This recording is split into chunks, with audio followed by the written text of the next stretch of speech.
চাঁদের দিকে রওনা হচ্ছেন একটু দ্রুত বেগে।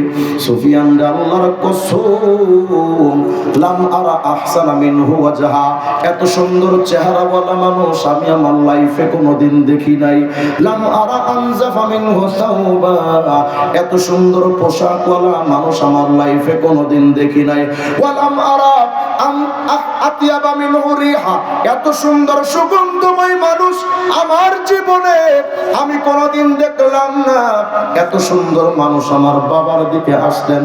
সুফিয়ান রে, আমি আমার বাবার পাশে বসা, হঠাৎ তাকায় দেখি ওই আল্লাহর বান্দা এসে আমার বাবার চেহারার উপর থেকে কাপড়টা সরায়া তার মুখের উপরে ফামাসাহা বিয়াদাইহি আলা ওয়াজহি ওয়ালিদি, আমার বাবার চেহারাটা এভাবে তিনি হাত বুলায়া দিলেন।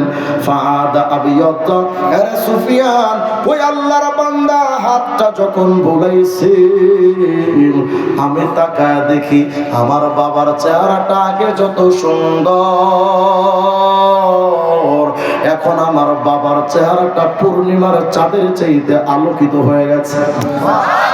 আমার বাবার চেহারাটা সুন্দর হয়ে গেল।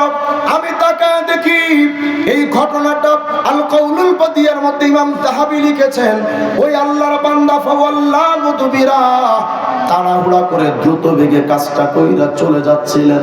আমি মনে মনে ভাবলাম, এত কঠিন বিপদে এত বড় উপকারটা যেই লোকটা করলেন, ওনারে তো চিনি না, ওনার নাম ঠিকানা তো জানি না, বাড়ির ঠিকানাও জানি না, তবে লোকটার সাথে একটু কুশল বিনিময় তো করা দরকার। ফাআখাযতু বিনাসিয়াতি সাওবিহি, আমি আল্লাহর বান্দার পেছনে গিয়া তার কাপড়ের আঁচল ধরে একটা টান দিলাম। আল্লাহর বান্দা একটু দাঁড়ান, আপনার নাম ঠিকানা তো একটু বলে যান, বাড়িটা কই, আপনার ঠিকানা কই, বাবার নাম কি, মায়ের নামটা তো বলে যান। ও আল্লাহর, ও সুফিয়ান রে, আমি যখন আল্লাহর বান্দারে আমার প্রশ্নগুলো তার দিকে ছুড়ে ফেললাম, সাথে সাথে লোকটা আমার দিকে তাকায় বলে, যুবক, আওয়ামা তারিফুনি, তুমি আমারে চিনো না,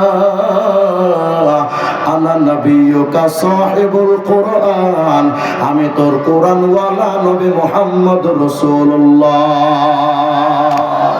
যুবক ডেকে বলেন, ইয়া রাসূলুল্লাহ, এই উপকারটা যে আপনি করলেন, কোন আমলটা আমার বাবার ছিল, আপনি কেনই পাইলেন? কোন আমল তো নিশ্চয় আমার বাবার আছে, একটু বলেন না।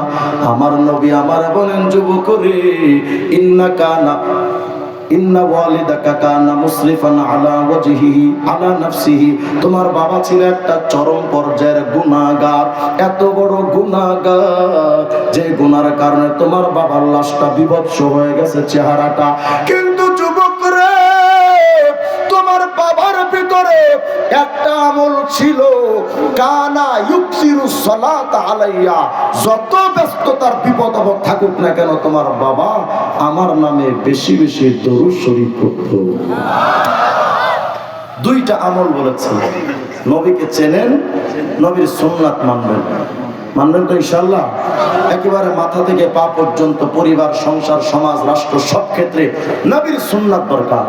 আজকে আমাদের বাংলাদেশের সরকার যতই সংস্কার করুক, জীবনে সংস্কার হবে না যতদিন মদিনা ওয়ালার সংস্কারমূলক কার্যক্রম না চালাবে। এই দেশটা জীবনও শান্তিময় হবে না। এক নাম্বার, নবীর সুন্নাত শিখবো। বয়স্ক মুরব্বী যারা আছেন, বয়স্ক মানুষ যারা আছেন, তাদের সুন্নাত শেখার একটা ভ্রাম্যমান মাদ্রাসার নাম দাওয়াতে তাবলীগ। যাবেন তো ইনশাআল্লাহ? আলেম ওলামার সাথে তাবলীগে যাবেন, গেলে দেখবেন তাবলীগে খাওয়ার সুন্নাত, শোয়ার সুন্নাত, বসার সুন্নাত, পোশাকের সুন্নাত, মোটামুটি সব সুন্নাতগুলো তারা প্রয়োজনীয় সুন্নাতগুলো শিখিয়ে দেন। তাবলীগ জামাতে যাব এবং বেশি বেশি দুরূদ শরীফের আমল করব। হক্কানি পীর মাশায়েখ যারা আছেন, চরমনা, উজারি, নানপুর, ঢালকানগর, দেওনা, যে সমস্ত পীর মাশায়েখরা সমাজে আছেন হক্কানি, তাদের কাছে যাবেন, তাদের মাহফিলে যাবেন, তাদের মজলিসে বসবেন, ইনশাআল্লাহ জীবনটা আলোকিত হয়ে যাবে। সুন্নাত এবং দুরূদ শরীফ, এই দুটো জিনিস দিয়ে নবীকে খুব করে কাছে পাওয়া যায়। আমল করবো তো ইনশাআল্লাহ? এই দাড়িটার কেটেন না, দাড়ি এক মুষ্টি থেকে সামান্য একটু ছোট যদি থাকে, এখানে আমার উস্তাদ সমতুল্য মুরব্বী মুরব্বী আছেন, আমি ভুল বললে হুজুর আমাকে শুধরে দিয়ে। পরিষ্কার সুস্পষ্ট ফতোয়া, যতক্ষণ পর্যন্ত দাড়ি এক মুষ্টি না হবে 24 ঘন্টা জিনা করলে যে গুনাহ, সে গুনাহ হতে থাকে। কে বলেছে আপনাকে দাড়ি রাখা সুন্নাত? ঠাড়া বড় মিথ্যা কথা। দাড়ি রাখা সুন্নাত আহলে সুন্নাত জামাত, আমি চ্যালেঞ্জ করে বলি কোন কিতাবে লেখা নাই। আমি দাড়ির উপরে কয়েকশো কিতাবে তাহকিক করেছি, সব জায়গায় লেখা উম্মার ইজমা, সুন্নাত তো দাড়ি রাখা সুন্নাত নয়, বরং সুন্নাত তরিকায় দাড়ি রাখা ওয়াজিব। আর যদি সুন্নাত হতো তো নবীর সুন্নাত আপনি আমি ছেড়ে দেবো কেমন? এই জন্য আমরা আজকে থেকে এক মুষ্টি দাড়ি রাখবো, সুন্নাত অনুযায়ী জীবন চালাবো। পারবো না ইনশাআল্লাহ? আল্লাহ তাআলা আমার ভাইদেরকে তৌফিক দান করেন। এই মাদ্রাসার মাহফিলে 2 দিন ব্যাপী আয়োজন যে করেছে, আচ্ছা বলেন তো আজকের এই মাহফিলে এসে আপনাদের লস না লাভ? সবাই বলেন। যদি লাভ হয় এই মাহফিলটা প্রত্যেক বছর হোক, চান না আপনারা? সবাই চান? যদি চান এই মাদ্রাসাটাকে টিকিয়ে রাখা দরকার। আমি আশ্চর্য হলাম মাদ্রাসার নামটা দেখে। মাদ্রাসার নাম আলহামদুলিল্লাহ তারা দিয়েছেন গাজীপুর পটলপাড়া নুরানিয়া বিশ্বনবী সাল্লাল্লাহু আলাইহি ওয়াসাল্লাম হাফিজিয়া মাদ্রাসা। আলহামদুলিল্লাহ বলবেন না? নবীর নামে মাদ্রাসা। তো নবীর নামে যে ঘরটা, এই ঘরে আপনাদের শরীক হওয়ার দরকার আছে না? যদি কেউ থাকেন যে হুজুর রাসূল সাল্লাল্লাহু আলাইহি সাল্লামের নামে মাদ্রাসা, আমার বাবার নামে মাদ্রাসা যদি থাকতো, বাবার রুহের মাগফিরাতে তো আমি সবকিছু উজাড় করে দিতাম, তাই না? তো আপনার আমার জীবনের সর্বশ্রেষ্ঠ ব্যক্তিত্বের অধিকারী মহব্বতের মানুষ মুহাম্মদ রাসূলুল্লাহ সাল্লাল্লাহু আলাইহি সাল্লামের নামে যে মাদ্রাসা, এই মাদ্রাসাকে মহব্বত করার দরকার আছে না? বলেন তো কেউ হুজুর এই মাদ্রাসার জন্য আমি ইনশাআল্লাহ উঠাউটি করেন, একটু বসো। আমি এই মাদ্রাসার জন্য হুজুর ইনশাআল্লাহ আজকে না পারি 1 মাস পরে, 2 মাস পরে বা আগামী রমজানে ইনশাআল্লাহ মাদ্রাসার জন্য আমি একজন ভাই বলেন 10,000 টাকা দিবেন ইনশাআল্লাহ, একজন ইনশাআল্লাহ রাসূল সাল্লাল্লাহু আলাইহি সাল্লামের রূহের জন্য দিবেন। আমাদের মাত্র সভাপতির ছেলে, সভাপতি 25,000 টাকা নেবে। সভাপতি হিসাবে ছেলে কি নাম? মাহিজুদ্দিন। মাহিজুদ্দিন ভাই 25,000 টাকা। নারে তাকবীর।